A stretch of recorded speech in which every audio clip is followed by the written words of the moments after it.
This is D, and let's dress for life. That's what's up. With this COVID-19 and all the different shutdowns that are occurring, we keep hearing the words essential versus not excuse me. We keep hearing the words essential versus non-essential. But we at De-Stress Method would like to tell you that it's more essential versus detrimental and non-essential versus crucial. By that, we mean that there are things that have been considered non-essential, but we believe are crucial.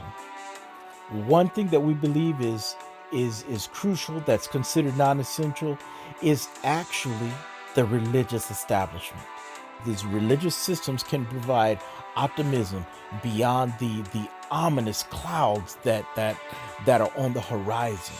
Not only that, but they can also provide relatively productive and positive support network. And another thing is they can keep folk calm in the midst of a TP crisis. And for those of you who don't know, well, just look at what folk were going crazy over just a few days ago. Another system that we considered highly critical, highly crucial is actually the fitness industry. It doesn't matter. Shucks. You know what? It could even be Planet Fitness that you go to. Those are crucial. Why are they so crucial? Number one, if we're talking about a condition, a virus that breaks down the immune system, what in the world does good exercise do? It builds the immune system. It strengthens the immune system. So why in the world are those going to be shut down? We De-Stress don't like to complain, but that was we're not understanding why that was a good look for those individuals who are talking about essential versus non-essential. Another benefit, another good thing about fitness programs, fitness facilities, is that they can be those settings can have a relatively positive vibe to them. Just the whole vibe is that of fitness, is that of health, is that of well-being. But it's interesting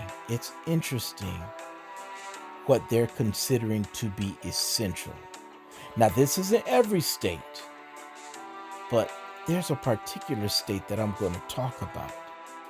The New York State government is considering one particular service to be not detrimental.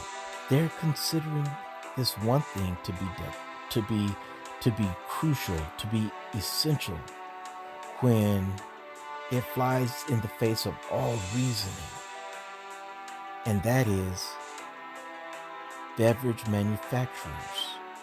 And I'm not talking about soda pop. I'm actually talking about alcohol, spirits. Not only are those manufacturers considered essential, but also the retail facilities that are selling these beverages. What in the world sense does that make? You shut down the religious establishments, you shut down the fitness establishments. Those things that can keep the body strong, those things that keep the mind strong. And then the New York government is going to allow these facilities to remain open. Well, maybe you'll understand our concern for this when you look at when you listen to our method of coping. You hear what that's all about, as well as a story that we have at the end. But let's get to our method of coping. What we talk about as far as coping, realize that every single person on God's green earth is looking for the peak. And what is that peak? Peace. Peace, peak. Everybody wants peace. Who doesn't want peace? Everybody wants peace. And the thing is, they go about it the wrong way. Many people go about it the wrong way. And not only that, but some people have a very warped perspective of peace. Real quick example of a very warped perspective of peace. When you think that inflicting pain on someone gives you peace. there's an issue with that. Okay. When you think that you have to inflict pain upon yourself, like you have individuals who cut, those emo folk, do they still call them emos? I don't know. But they cut designs into their skin, and that provides them peace.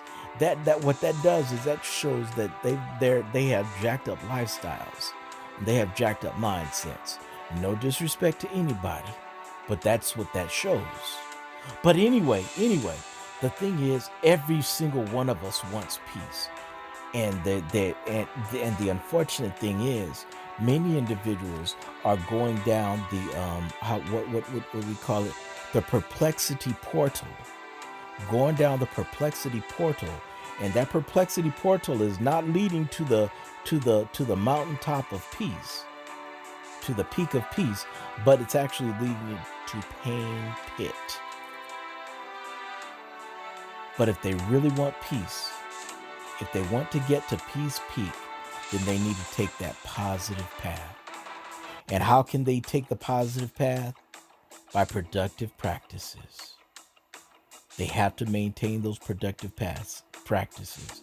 Because if they're not maintaining those productive if they're not maintaining those productive practices, then all they're doing is maintaining pleasurable, what do we want to call it?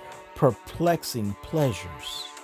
And when they get involved in perplexing pleasures, whether it's cutting themselves or whether it's some beverage or some activity that takes them out of their heads, then they're going to be in the pit. There was a young man.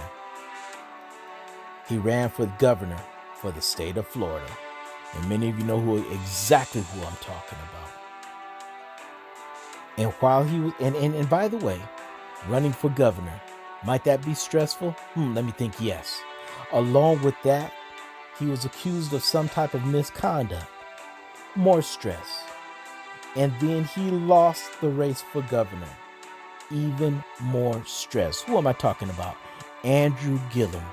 And we know what happened to him.